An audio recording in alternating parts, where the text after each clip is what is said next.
The Legend of Sleepy Hollow. By Washington Irving. Found among the papers of the late Diedrich Knickerbocker.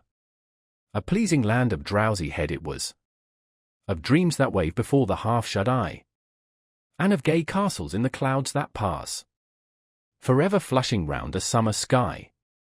Castle of Indolence. In the bosom of one of those spacious coves which indent the eastern shore of the Hudson, at that broad expansion of the river denominated by the ancient Dutch navigators the Tappan Zee, and where they always prudently shortened sail and implored the protection of St. Nicholas when they crossed, there lies a small market town or rural port, which by some is called Greensburg, but which is more generally and properly known by the name of Tarry Town. This name was given, we are told, in former days, by the good housewives of the adjacent country, from the inveterate propensity of their husbands to linger about the village tavern on market days. Be that as it may, I do not vouch for the fact, but merely advert to it, for the sake of being precise and authentic. Not far from this village, perhaps about 2 miles, there is a little valley or rather lap of land among high hills, which is one of the quietest places in the whole world. A small brook glides through it, with just murmur enough to lull one to repose, and the occasional whistle of a quail or tapping of a woodpecker is almost the only sound that ever breaks in upon the uniform tranquillity. I recollect that, when a stripling, my first exploit in squirrel shooting was in a grove of tall walnut trees that shades one side of the valley.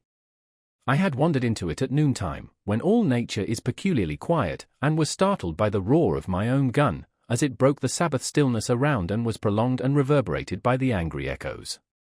If ever I should wish for a retreat whither I might steal from the world and its distractions, and dream quietly away the remnant of a troubled life, I know of none more promising than this little valley. From the listless repose of the place, and the peculiar character of its inhabitants, who are descendants from the original Dutch settlers, this sequestered glen has long been known by the name of Sleepy Hollow, and its rustic lads are called the Sleepy Hollow boys throughout all the neighboring country. A drowsy, dreamy influence seems to hang over the land, and to pervade the very atmosphere. Some say that the place was bewitched by a high German doctor, during the early days of the settlement, others, that an old Indian chief, the prophet or wizard of his tribe, held his powwows there before the country was discovered by Master Hendrik Hudson. Certain it is, the place still continues under the sway of some witching power, that holds a spell over the minds of the good people, causing them to walk in a continual reverie. They are given to all kinds of marvelous beliefs, are subject to trances and visions, and frequently see strange sights, and hear music and voices in the air. The whole neighborhood abounds with local tales, haunted spots, and twilight superstitions. Stars shoot and meteors glare oftener across the valley than in any other part of the country, and the nightmare, with her whole ninefold, seems to make it the favorite scene of her gambols. The dominant spirit, however, that haunts this enchanted region, and seems to be commander-in-chief of all the powers of the air, is the apparition of a figure on horseback, without a head. It is said by some to be the ghost of a Hessian trooper, whose head had been carried away by a cannonball, in some nameless battle during the Revolutionary War, and who is ever and anon seen by the country folk hurrying along in the gloom of night, as if on the wings of the wind. His haunts are not confined to the valley, but extend at times to the adjacent roads, and especially to the vicinity of a church at no great distance. Indeed, certain of the most authentic historians of those parts, who have been careful in collecting and collating the floating facts concerning this spectre, allege that the body of the trooper having been buried in the churchyard, the ghost rides forth to the scene of battle in nightly quest of his head, and that the rushing speed with which he sometimes passes along the hollow, like a midnight blast, is owing to his being belated, and in a hurry to get back to the churchyard before daybreak.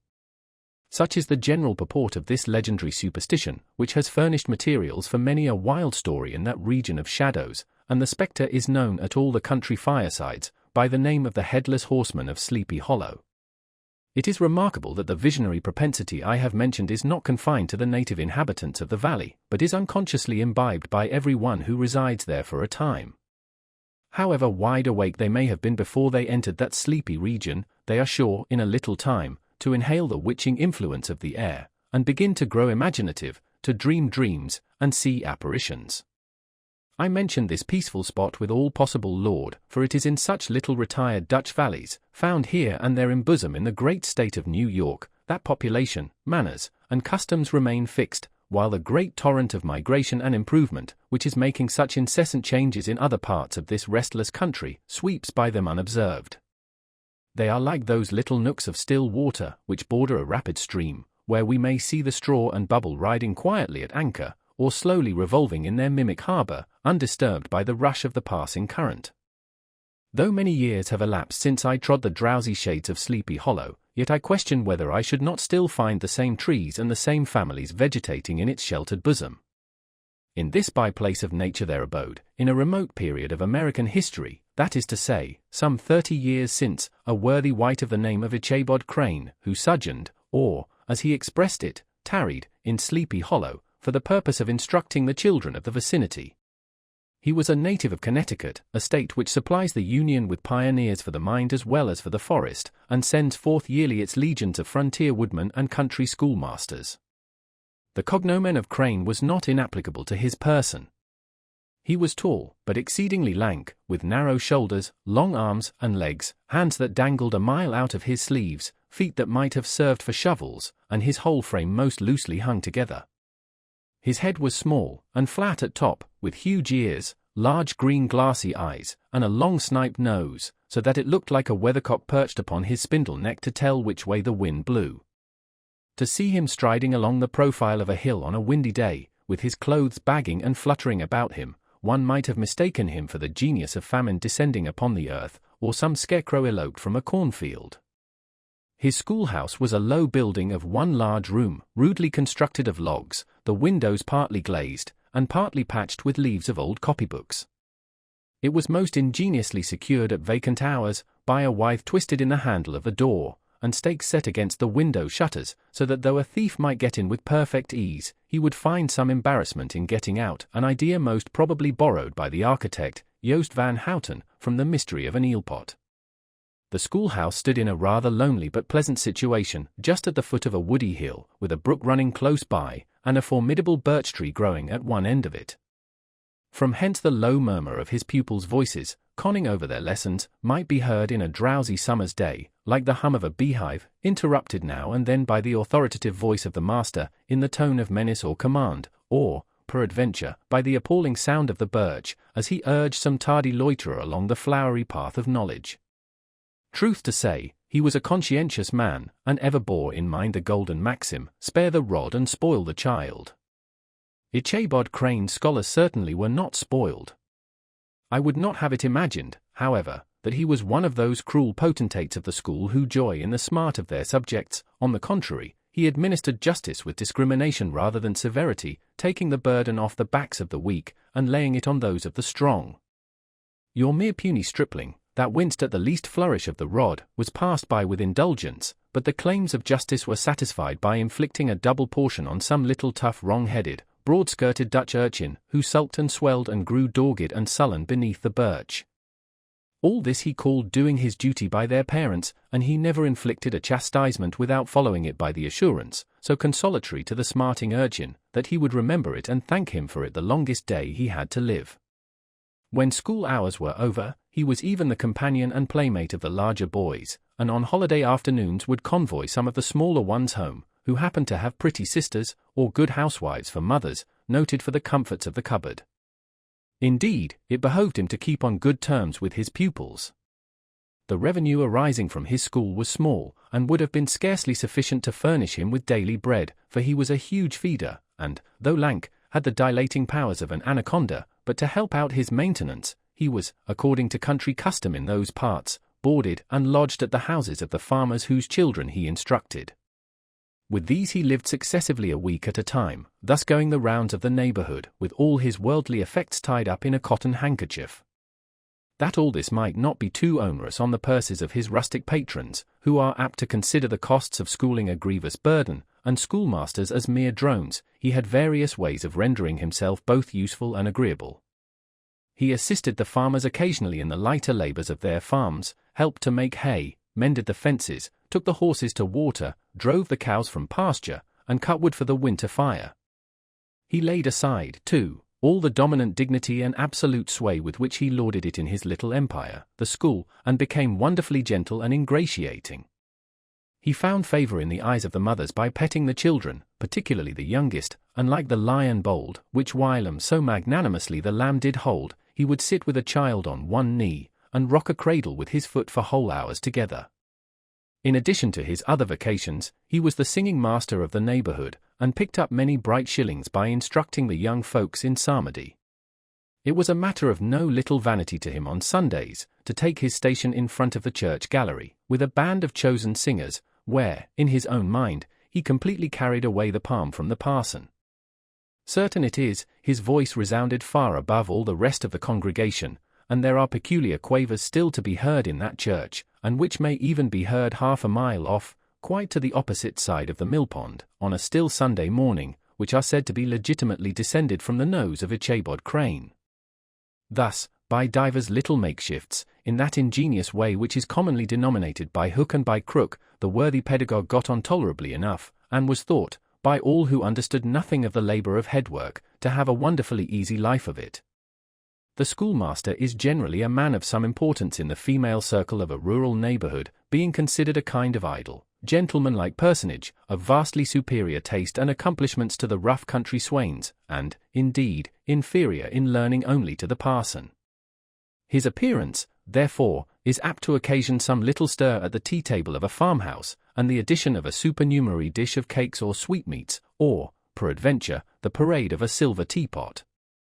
Our man of letters, therefore, was peculiarly happy in the smiles of all the country damsels. How he would figure among them in the churchyard, between services on Sundays, gathering grapes for them from the wild vines that overran the surrounding trees, reciting for their amusement all the epitaphs on the tombstones, or sauntering, with a whole bevy of them, along the banks of the adjacent millpond, while the more bashful country bumpkins hung sheepishly back, envying his superior elegance and address.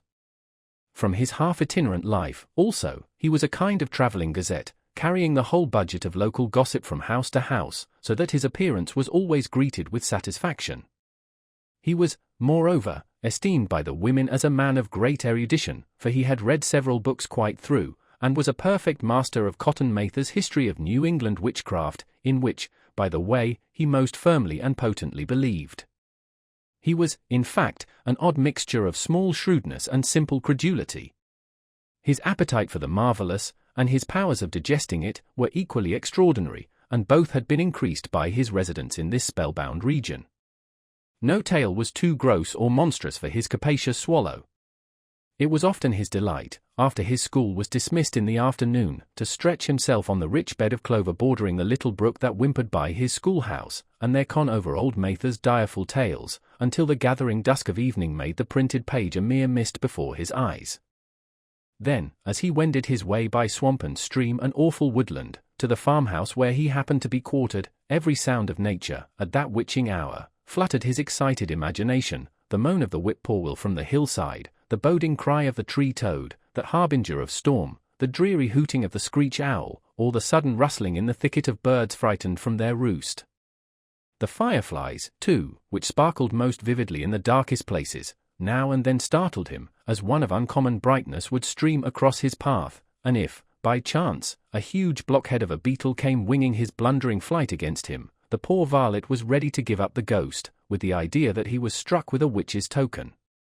His only resource on such occasions, either to drown thought or drive away evil spirits, was to sing psalm tunes, and the good people of Sleepy Hollow, as they sat by their doors of an evening, were often filled with awe at hearing his nasal melody, in linked sweetness long drawn out, floating from the distant hill, or along the dusky road.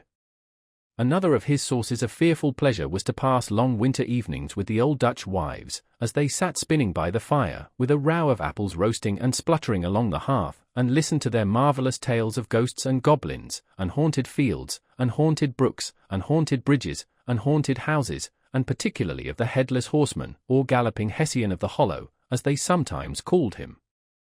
He would delight them equally by his anecdotes of witchcraft, and of the direful omens and portentous sights and sounds in the air, which prevailed in the earlier times of Connecticut, and would frighten them woefully with speculations upon comets and shooting stars, and with the alarming fact that the world did absolutely turn round, and that they were half the time topsy-turvy.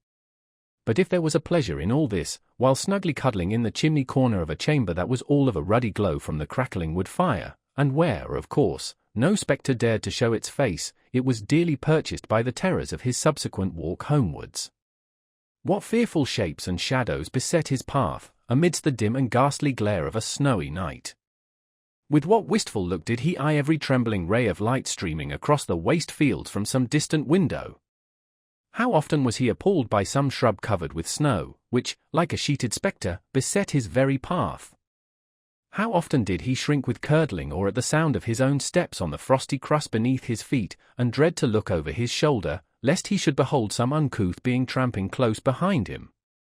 And how often was he thrown into complete dismay by some rushing blast, howling among the trees, in the idea that it was the galloping Hessian on one of his nightly scourings! All these, however, were mere terrors of the night, phantoms of the mind that walk in darkness, and though he had seen many spectres in his time, and been more than once beset by Satan in divers shapes, in his lonely perambulations, yet daylight put an end to all these evils, and he would have passed a pleasant life of it, in despite of the devil and all his works, if his path had not been crossed by a being that causes more perplexity to mortal man than ghosts, goblins, and the whole race of witches put together, and that was our woman. Among the musical disciples who assembled, one evening in each week, to receive his instructions in psalmody, was Katrina van Tassel, the daughter and only child of a substantial Dutch farmer. She was a blooming lass of fresh 18, plump as a partridge, ripe and melting and rosy-cheeked as one of her father's peaches, and universally famed, not merely for her beauty, but her vast expectations. She was withal a little of a coquette, as might be perceived even in her dress, which was a mixture of ancient and modern fashions, as most suited to set off her charms. She wore the ornaments of pure yellow gold, which her great-great-grandmother had brought over from Sardam, the tempting stomacher of the olden time, and withal a provokingly short petticoat, to display the prettiest foot and ankle in the country round. Ichabod Crane had a soft and foolish heart towards the sex, and it is not to be wondered at that so tempting a morsel soon found favour in his eyes, more especially after he had visited her in her paternal mansion. Old Baltus van Tassel was a perfect picture of a thriving, contented, liberal-hearted farmer. He seldom, it is true, sent either his eyes or his thoughts beyond the boundaries of his own farm, but within those everything was snug, happy, and well-conditioned. He was satisfied with his wealth, but not proud of it, and piqued himself upon the hearty abundance, rather than the style in which he lived. His stronghold was situated on the banks of the Hudson, in one of those green, sheltered, fertile nooks in which the Dutch farmers are so fond of nestling. A great elm tree spread its broad branches over it, at the foot of which bubbled up a spring of the softest and sweetest water, in a little well formed of a barrel, and then stole sparkling away through the grass, to a neighbouring brook, that babbled along among alders and dwarf willows.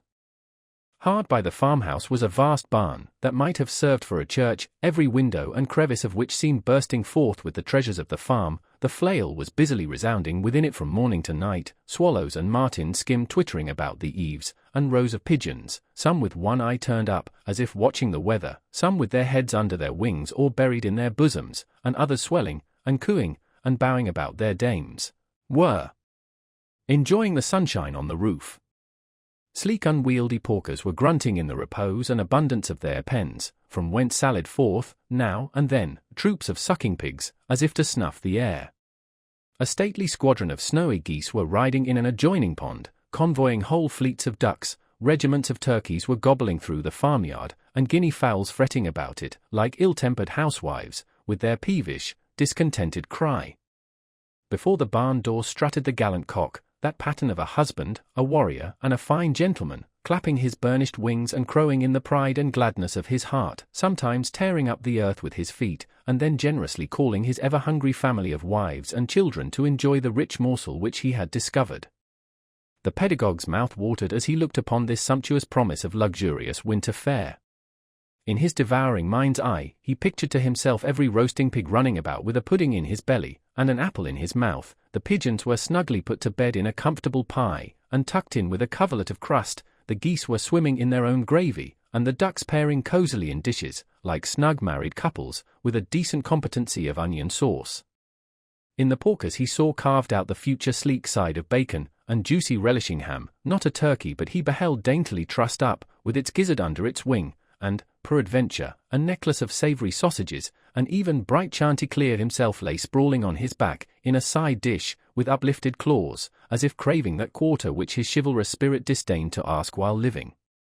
As the enraptured Ichabod fancied all this, and as he rolled his great green eyes over the fat meadowlands, the rich fields of wheat, of rye, of buckwheat, and Indian corn, and the orchards burdened with ruddy fruit, which surrounded the warm tenement of Van Tassel, his heart yearned after the damsel who was to inherit these domains, and his imagination expanded with the idea how they might be readily turned into cash, and the money invested in immense tracts of wild land, and shingle palaces in the wilderness.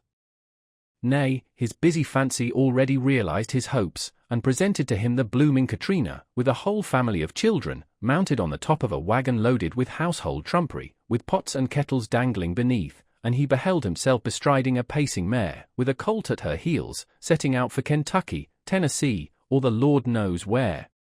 When he entered the house, the conquest of his heart was complete.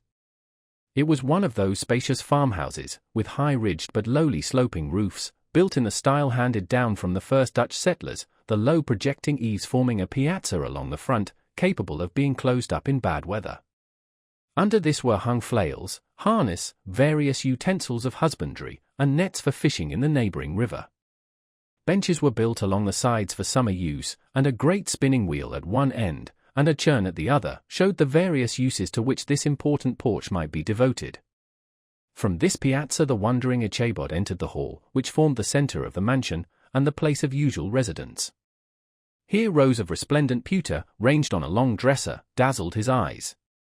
In one corner stood a huge bag of wool, ready to be spun, in another, a quantity of linsey-woolsey just from the loom, ears of Indian corn, and strings of dried apples and peaches, hung in gay festoons along the walls, mingled with the gourd of red peppers, and a door left ajar gave him a peep into the best parlour, where the claw-footed chairs and dark mahogany tables shone like mirrors, andirons, with their accompanying shovel and tongs, glistened from their covert of asparagus tops, mock oranges and conch shells decorated the mantelpiece, strings of various coloured birds' eggs were suspended above it, a great ostrich egg was hung from the centre of the room, and a corner cupboard, knowingly left open, displayed immense treasures of old silver and well-mended china. From the moment Ichabod laid his eyes upon these regions of delight, the peace of his mind was at an end, and his only study was how to gain the affections of the peerless daughter of Van Tassel. In this enterprise, however, he had more real difficulties than generally fell to the lot of a knight-errant of yore, who seldom had anything but giants, enchanters, fiery dragons, and such like easily conquered adversaries, to contend with, and had to make his way merely through gates of iron and brass, and walls of adamant to the castle keep, where the lady of his heart was confined, all which he achieved as easily as a man would carve his way to the centre of a Christmas pie, and then the lady gave him her hand as a matter of course.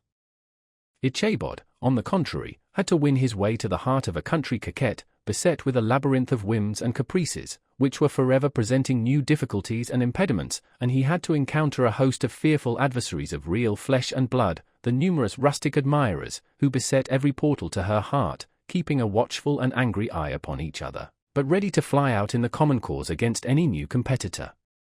Among these, the most formidable was a burly, roaring, roistering blade, of the name of Abraham, or, according to the Dutch abbreviation, Brom van Brunt, the hero of the country round, which rang with his feats of strength and hardihood.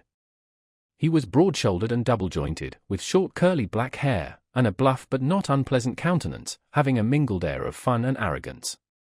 From his Herculean frame and great powers of limb he had received the nickname of Brom Bones, by which he was universally known. He was famed for great knowledge and skill in horsemanship, being as dexterous on horseback as a Tartar.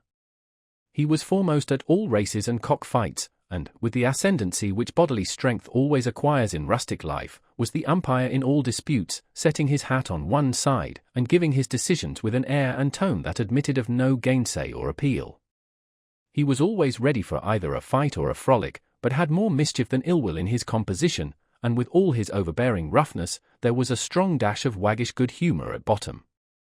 He had 3 or 4 boon companions, who regarded him as their model, and at the head of whom he scoured the country, attending every scene of feud or merriment for miles round.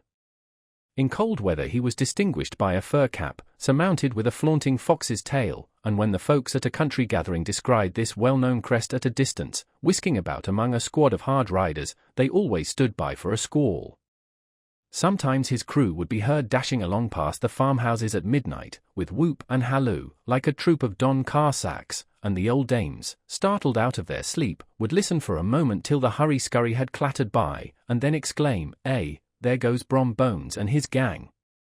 The neighbours looked upon him with a mixture of awe, admiration, and goodwill, and, when any madcap prank or rustic brawl occurred in the vicinity, always shook their heads, and warranted Brom Bones was at the bottom of it. This rantipole hero had for some time singled out the blooming Katrina for the object of his uncouth gallantries, and though his amorous toyings were something like the gentle caresses and endearments of a bear, yet it was whispered that she did not altogether discourage his hopes. Certain it is, his advances were signals for rival candidates to retire, who felt no inclination to cross a lion in his amours, insomuch that when his horse was seen tied to Van Tassel's paling, on a Sunday night, a sure sign that his master was courting, or, as it is termed, sparking, within, all other suitors passed by in despair, and carried the war into other quarters. Such was the formidable rival with whom Ichabod Crane had to contend, and, considering all things, a stouter man than he would have shrunk from the competition, and a wiser man would have despaired. He had, however, a happy mixture of pliability and perseverance in his nature. He was in form and spirit like a supplejack, yielding, but tough. Though he bent, he never broke, and though he bowed beneath the slightest pressure, yet, the moment it was away, a jerk, he was as erect, and carried his head as high as ever. To have taken the field openly against his rival would have been madness, for he was not a man to be thwarted in his amours, any more than that stormy lover, Achilles. Ichabod, therefore, made his advances in a quiet and gently insinuating manner. Under cover of his character of singing master, he made frequent visits at the farmhouse, not that he had anything to apprehend from the meddlesome interference of parents, which is so often a stumbling block in the path of lovers. Bald Van Tassel was an easy, indulgent soul. He loved his daughter better even than his pipe, and, like a reasonable man and an excellent father, let her have her way in everything. His notable little wife, too, had enough to do to attend to her housekeeping and manage her poultry, for, as she sagely observed, ducks and geese are foolish things, and must be looked after, but girls can take care of themselves. Thus, while the busy dame bustled about the house, or plied her spinning wheel at one end of the piazza, honest Bald would sit smoking his evening pipe at the other, watching the achievements of a little wooden warrior, who, armed with a sword in each hand, was most valiantly fighting the wind on the pinnacle of the barn. In the meantime, Ichabod would carry on his suit with the daughter by the side of the spring under the great elm, or sauntering along in the twilight, that hour so favourable to the lover's eloquence. I profess not to know how women's hearts are wooed and won. To me they have always been matters of riddle and admiration.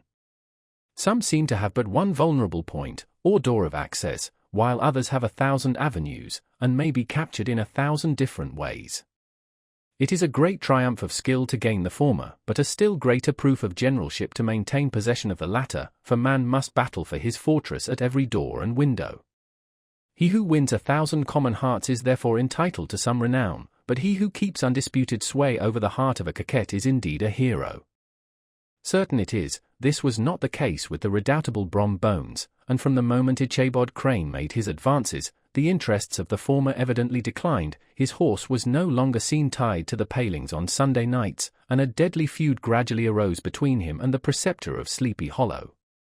Brom, who had a degree of rough chivalry in his nature, would fain have carried matters to open warfare and have settled their pretensions to the lady, according to the mode of those most concise and simple reasoners, the knights-errant of yore, by single combat, but Ichabod was too conscious of the superior might of his adversary to enter the lists against him. He had overheard a boast of Bones, that he would double the schoolmaster up, and lay him on a shelf of his own schoolhouse, and he was too wary to give him an opportunity.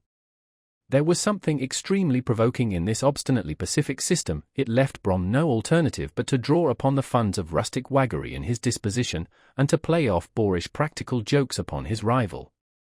Ichabod became the object of whimsical persecution to Bones and his gang of rough riders. They harried his hitherto peaceful domains, smoked out his singing school by stopping up the chimney, broke into the schoolhouse at night, in spite of its formidable fastenings of withe and window stakes, and turned everything topsy-turvy, so that the poor schoolmaster began to think all the witches in the country held their meetings there.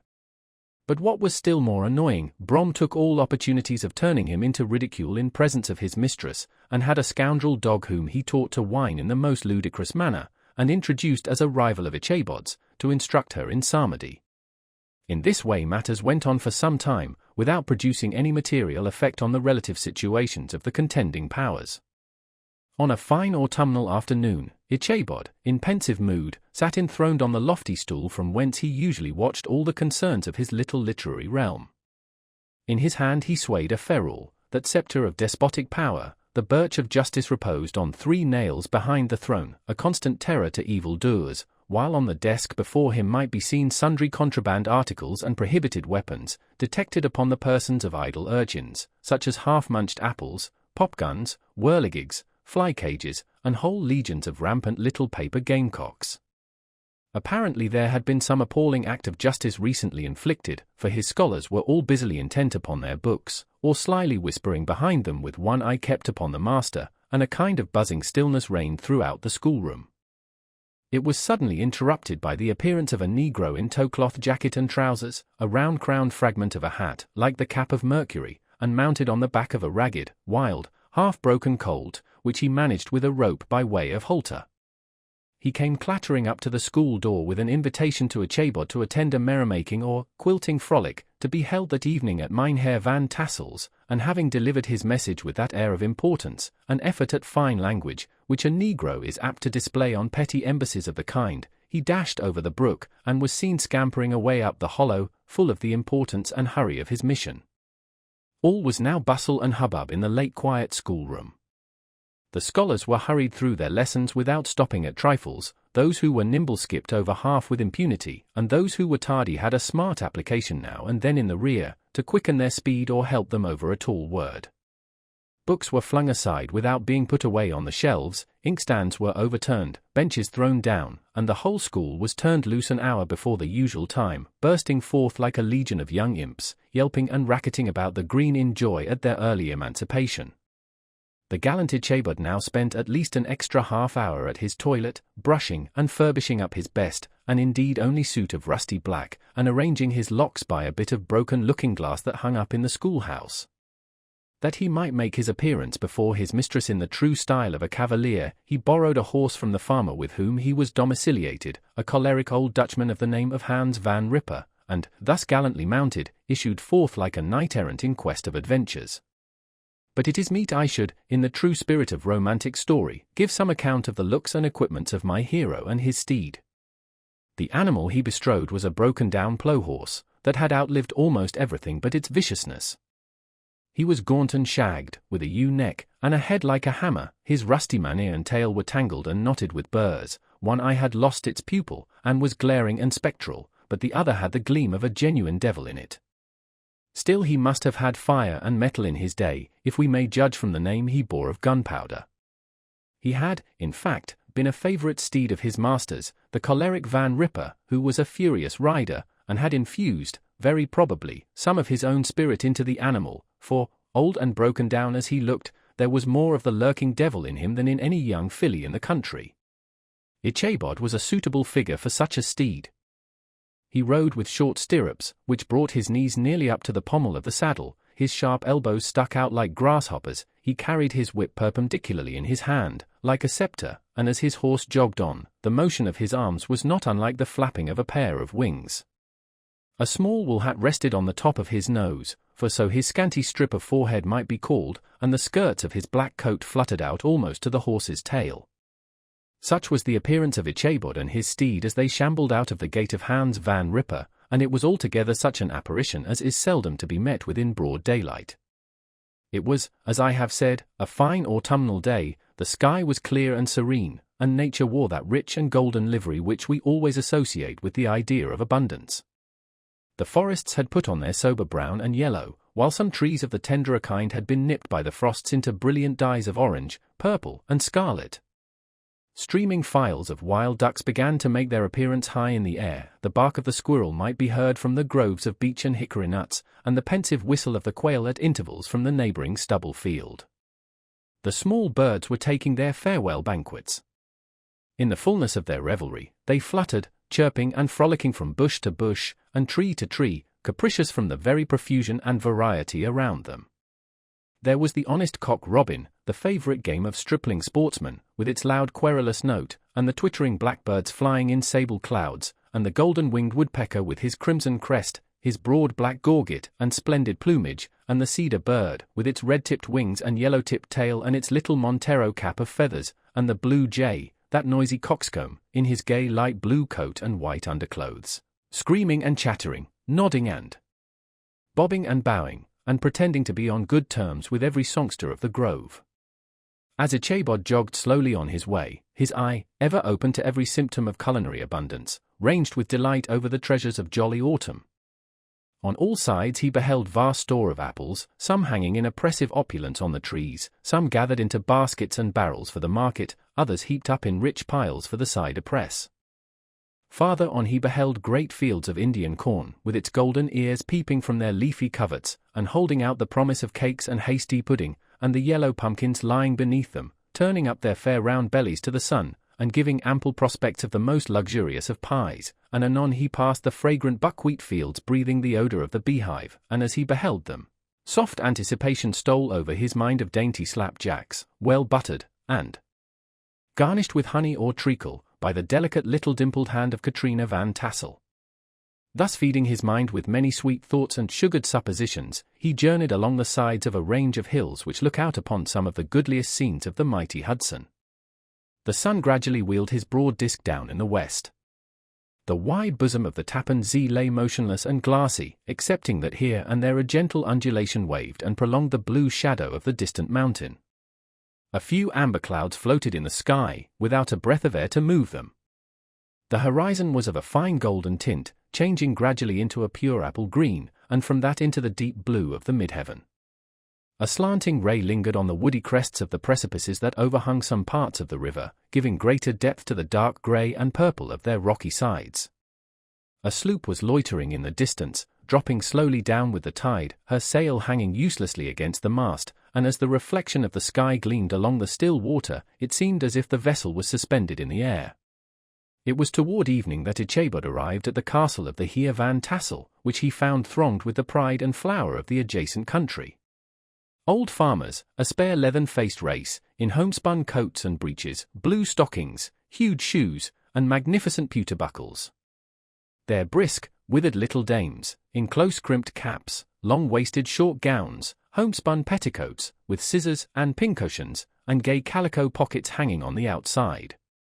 Buxom lasses, almost as antiquated as their mothers, excepting where a straw hat, a fine ribbon, or perhaps a white frock, gave symptoms of city innovation.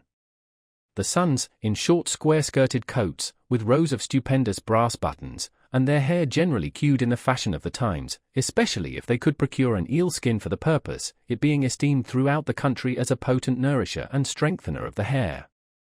Brom Bones, however, was the hero of the scene, having come to the gathering on his favourite steed Daredevil, a creature, like himself, full of mettle and mischief, and which no one but himself could manage. He was, in fact, noted for preferring vicious animals, given to all kinds of tricks which kept the rider in constant risk of his neck, for he held a tractable, well-broken horse as unworthy of a lad of spirit. Fain would I pause to dwell upon the world of charms that burst upon the enraptured gaze of my hero, as he entered the state parlour of Van Tassel's mansion. Not those of the bevy of buxom lasses, with their luxurious display of red and white, but the ample charms of a genuine Dutch country tea table, in the sumptuous time of autumn. Such heaped-up platters of cakes of various and almost indescribable kinds, known only to experienced Dutch housewives. There was the doughty doughnut, the tender olée coke, and the crisp and crumbling cruller, sweet cakes and short cakes, ginger cakes and honey cakes, and the whole family of cakes. And then there were apple pies, and peach pies, and pumpkin pies, besides slices of ham and smoked beef, and moreover delectable dishes of preserved plums, and peaches, and pears, and quinces, not to mention broiled shad and roasted chickens, together with bowls of milk and cream, all mingled higgledy-piggledy, pretty much as I have enumerated them, with the motherly teapot sending up its clouds of vapour from the midst. Heaven bless the mark! I want breath and time to discuss this banquet as it deserves, and am too eager to get on with my story. Happily, Ichabod Crane was not in so great a hurry as his historian, but did ample justice to every dainty. He was a kind and thankful creature, whose heart dilated in proportion as his skin was filled with good cheer, and whose spirits rose with eating, as some men's do with drink. He could not help, too, rolling his large eyes round him as he ate, and chuckling with the possibility that he might one day be lord of all this scene of almost unimaginable luxury and splendor. Then, he thought, how soon he'd turn his back upon the old schoolhouse, snap his fingers in the face of Hans Van Ripper, and every other niggardly patron, and kick any itinerant pedagogue out of doors that should dare to call him comrade. Old Baltus Van Tassel moved about among his guests with a face dilated with content and good humor, round and jolly as the harvest moon. His hospitable attentions were brief, but expressive, being confined to a shake of the hand, a slap on the shoulder, a loud laugh, and a pressing invitation to fall to, and help themselves. And now the sound of the music from the common room, or hall, summoned to the dance. The musician was an old grey-headed Negro, who had been the itinerant orchestra of the neighborhood for more than half a century. His instrument was as old and battered as himself. The greater part of the time he scraped on 2 or 3 strings, accompanying every movement of the bow with a motion of the head, bowing almost to the ground, and stamping with his foot whenever a fresh couple were to start. Ichabod prided himself upon his dancing as much as upon his vocal powers. Not a limb, not a fibre about him was idle, and to have seen his loosely hung frame in full motion, and clattering about the room, you would have thought St. Vitus himself, that blessed patron of the dance, was figuring before you in person.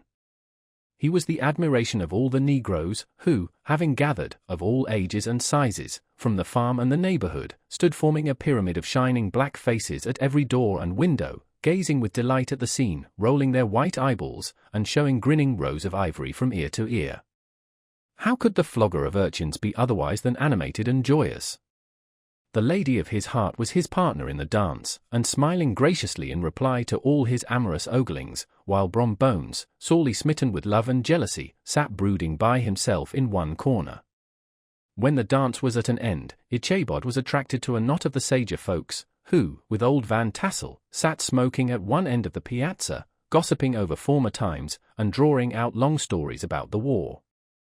This neighborhood, at the time of which I am speaking, was one of those highly favored places which abound with chronicle and great men. The British and American line had run near it during the war. It had, therefore, been the scene of marauding and infested with refugees, cowboys, and all kinds of border chivalry. Just sufficient time had elapsed to enable each storyteller to dress up his tale with a little becoming fiction, and, in the indistinctness of his recollection, to make himself the hero of every exploit. There was the story of Dofue Martling, a large blue-bearded Dutchman, who had nearly taken a British frigate with an old iron 9-pounder from a mud breastwork, only that his gun burst at the 6th discharge. And there was an old gentleman who shall be nameless, being too rich a mynheer to be lightly mentioned, who, in the Battle of White Plains, being an excellent master of defence, parried a musket ball with a small sword, insomuch that he absolutely felt it whiz round the blade, and glance off at the hilt, in proof of which he was ready at any time to show the sword, with the hilt a little bent. There were several more that had been equally great in the field, not one of whom but was persuaded that he had a considerable hand in bringing the war to a happy termination. But all these were nothing to the tales of ghosts and apparitions that succeeded. The neighborhood is rich in legendary treasures of the kind. Local tales and superstitions thrive best in these sheltered, long-settled retreats, but are trampled underfoot by the shifting throng that forms the population of most of our country places. Besides, there is no encouragement for ghosts in most of our villages, for they have scarcely had time to finish their first nap and turn themselves in their graves, before their surviving friends have travelled away from the neighborhood, so that when they turn out at night to walk their rounds, they have no acquaintance left to call upon.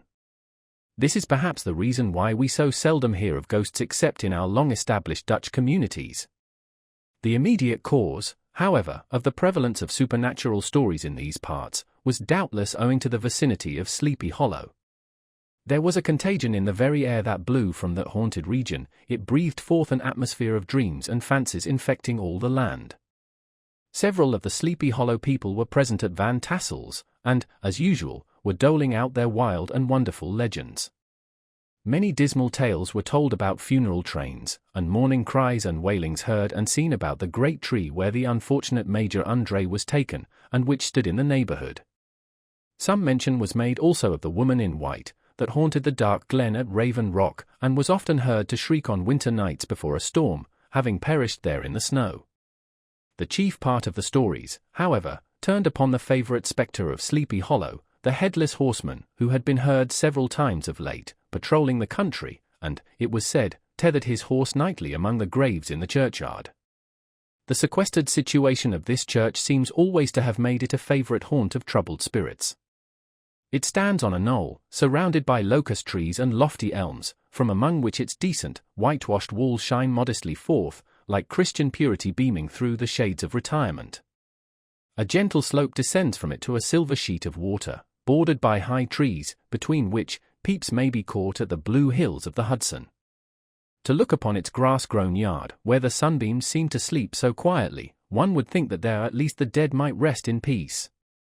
On one side of the church extends a wide woody dell, along which raves a large brook among broken rocks and trunks of fallen trees. Over a deep black part of the stream, not far from the church, was formerly thrown a wooden bridge. The road that led to it, and the bridge itself, were thickly shaded by overhanging trees, which cast a gloom about it, even in the daytime, but occasioned a fearful darkness at night. Such was one of the favourite haunts of the Headless Horseman, and the place where he was most frequently encountered. The tale was told of old Brower, a most heretical disbeliever in ghosts, how he met the horseman returning from his foray into Sleepy Hollow, and was obliged to get up behind him, how they galloped over bush and brake, over hill and swamp, until they reached the bridge, when the horseman suddenly turned into a skeleton, threw old Brower into the brook, and sprang away over the treetops with a clap of thunder. This story was immediately matched by a thrice marvellous adventure of Brom Bones, who made light of the galloping Hessian as an arrant jockey. He affirmed that on returning one night from the neighbouring village of Sing Sing, he had been overtaken by this midnight trooper, that he had offered to race with him for a bowl of punch, and should have won it too, for Daredevil beat the goblin horse all hollow, but just as they came to the church bridge, the Hessian bolted, and vanished in a flash of fire. All these tales, told in that drowsy undertone with which men talk in the dark, the countenances of the listeners only now and then receiving a casual gleam from the glare of a pipe, sank deep in the mind of Ichabod. He repaid them in kind with large extracts from his invaluable author, Cotton Mather, and added many marvellous events that had taken place in his native state of Connecticut, and fearful sights which he had seen in his nightly walks about Sleepy Hollow. The revel now gradually broke up. The old farmers gathered together their families in their wagons, and were heard for some time rattling along the hollow roads, and over the distant hills. Some of the damsels mounted on pillions behind their favourite swains, and their light-hearted laughter, mingling with the clatter of hoofs, echoed along the silent woodlands, sounding fainter and fainter, until they gradually died away, and the late scene of noise and frolic was all silent and deserted. Ichabod only lingered behind, according to the custom of country lovers, to have a tete-a-tete with the heiress, fully convinced that he was now on the high road to success. What passed at this interview I will not pretend to say, for in fact I do not know. Something, however, I fear me, must have gone wrong, for he certainly sallied forth, after no very great interval, with an air quite desolate and chapfallen. Oh, these women! These women! Could that girl have been playing off any of her coquettish tricks? Was her encouragement of the poor pedagogue all a mere sham to secure her conquest of his rival? Heaven only knows, not I. Let it suffice to say, Ichabod stole forth with the air of one who had been sacking a hen-roost, rather than a fair lady's heart. Without looking to the right or left to notice the scene of rural wealth, on which he had so often gloated, he went straight to the stable, and with several hearty cuffs and kicks roused his steed most uncourteously from the comfortable quarters in which he was soundly sleeping, dreaming of mountains of corn and oats, and whole valleys of timothy and clover. It was the very witching time of night that Ichabod, heavy-hearted and crestfallen, pursued his travels homewards, along the sides of the lofty hills which rise above Tarry Town, and which he had traversed so cheerily in the afternoon. The hour was as dismal as himself. Far below him the Tappan Zee spread its dusky and indistinct waste of waters, with here and there the tall mast of a sloop, riding quietly at anchor under the land. In the dead hush of midnight, he could even hear the barking of the watchdog from the opposite shore of the Hudson, but it was so vague and faint as only to give an idea of his distance from this faithful companion of man. Now and then, too, the long-drawn crowing of a cock, accidentally awakened, would sound far, far off, from some farmhouse away among the hills, but it was like a dreaming sound in his ear. No signs of life occurred near him, but but occasionally the melancholy chirp of a cricket, or perhaps the guttural twang of a bullfrog from a neighboring marsh, as if sleeping uncomfortably and turning suddenly in his bed. All the stories of ghosts and goblins that he had heard in the afternoon now came crowding upon his recollection. The night grew darker and darker, the stars seemed to sink deeper in the sky, and driving clouds occasionally hid them from his sight. He had never felt so lonely and dismal. He was, moreover, approaching the very place where many of the scenes of the ghost stories had been laid. In the center of the road stood an enormous tulip tree, which towered like a giant above all the other trees of the neighborhood, and formed a kind of landmark. Its limbs were gnarled and fantastic, large enough to form trunks for ordinary trees, twisting down almost to the earth, and rising again into the air. It was connected with the tragical story of the unfortunate André, who had been taken prisoner hard by and was universally known by the name of Major André's tree. The common people regarded it with a mixture of respect and superstition, partly out of sympathy for the fate of its ill-starred namesake, and partly from the tales of strange sights and doleful lamentations told concerning it. As Ichabod approached this fearful tree, he began to whistle. He thought his whistle was answered, it was but a blast sweeping sharply through the dry branches. As he approached a little nearer, he thought he saw something white, hanging in the midst of the tree. He paused and ceased whistling, but, on looking more narrowly, perceived that it was a place where the tree had been scathed by lightning, and the white wood laid bare. Suddenly he heard a groan, his teeth chattered, and his knees smote against the saddle. It was but the rubbing of one huge bough upon another, as they were swayed about by the breeze. He passed the tree in safety, but new perils lay before him. About 200 yards from the tree, a small brook crossed the road, and ran into a marshy and thickly wooded glen, known by the name of Wily's Swamp. A few rough logs, laid side by side, served for a bridge over this stream. On that side of the road where the brook entered the wood, a group of oaks and chestnuts, matted thick with wild grapevines, threw a cavernous gloom over it. To pass this bridge was the severest trial. It was at this identical spot that the unfortunate André was captured, and under the covert of those chestnuts and vines were the sturdy yeomen concealed who surprised him. This has ever since been considered a haunted stream, and fearful are the feelings of the schoolboy who has to pass it alone after dark. As he approached the stream, his heart began to thump. He summoned up, however, all his resolution, gave his horse half a score of kicks in the ribs, and attempted to dash briskly across the bridge, but instead of starting forward, the perverse old animal made a lateral movement, and ran broadside against the fence. Ichabod, whose fears increased with the delay, jerked the reins on the other side, and kicked lustily with the contrary foot. It was all in vain. His steed started, it is true, but it was only to plunge to the opposite side of the road into a thicket of brambles and alder bushes. The schoolmaster now bestowed both whip and heel upon the starveling ribs of old Gunpowder, who dashed forward, snuffling and snorting, but came to a stand just by the bridge, with a suddenness that had nearly sent his rider sprawling over his head.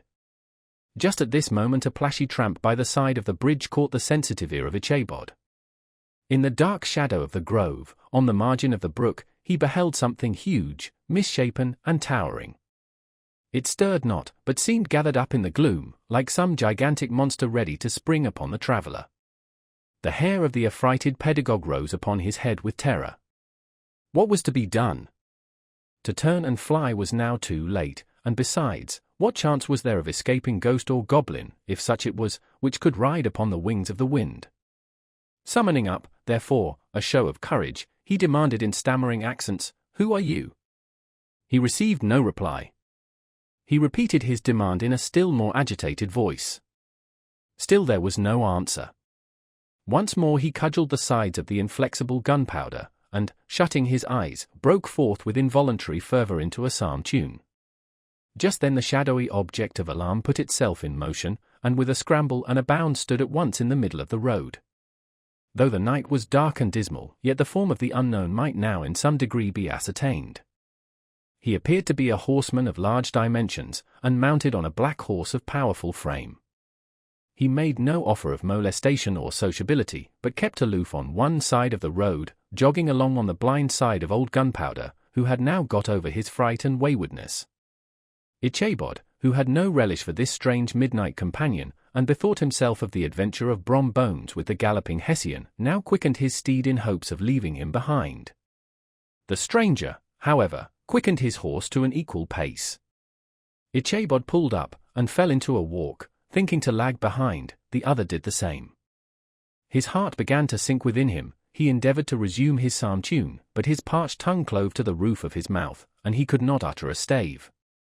There was something in the moody and dogged silence of this pertinacious companion that was mysterious and appalling. It was soon fearfully accounted for.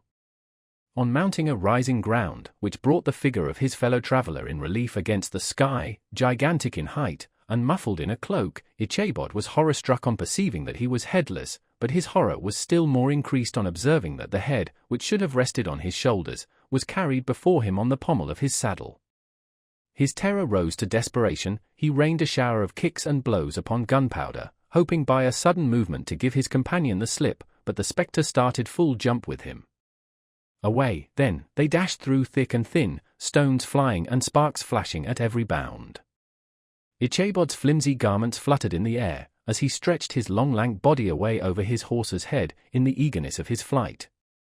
They had now reached the road which turns off to Sleepy Hollow, but Gunpowder, who seemed possessed with a demon, instead of keeping up it, made an opposite turn, and plunged headlong downhill to the left.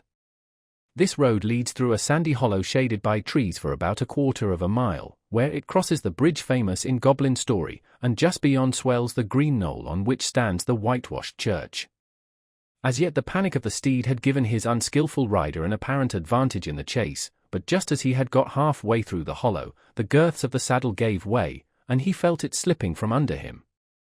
He seized it by the pommel, and endeavoured to hold it firm, but in vain, and had just time to save himself by clasping old Gunpowder round the neck, when the saddle fell to the earth, and he heard it trampled underfoot by his pursuer.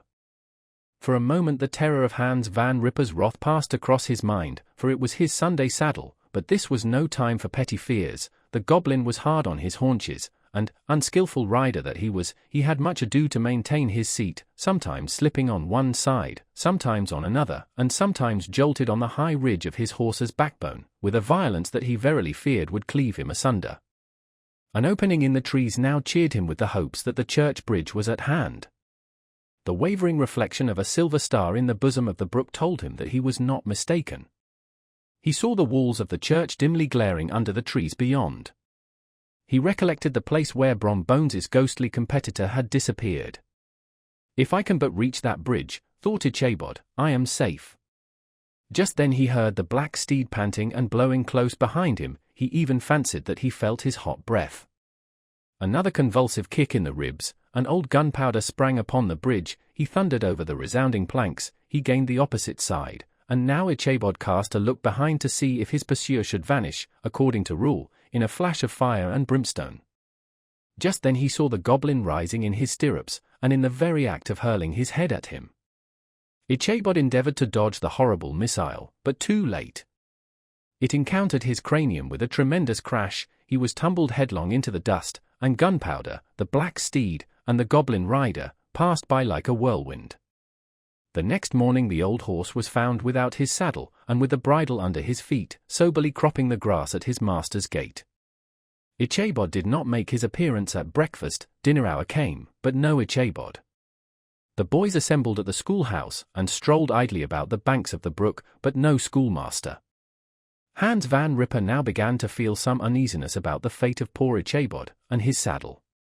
An inquiry was set on foot, and after diligent investigation they came upon his traces.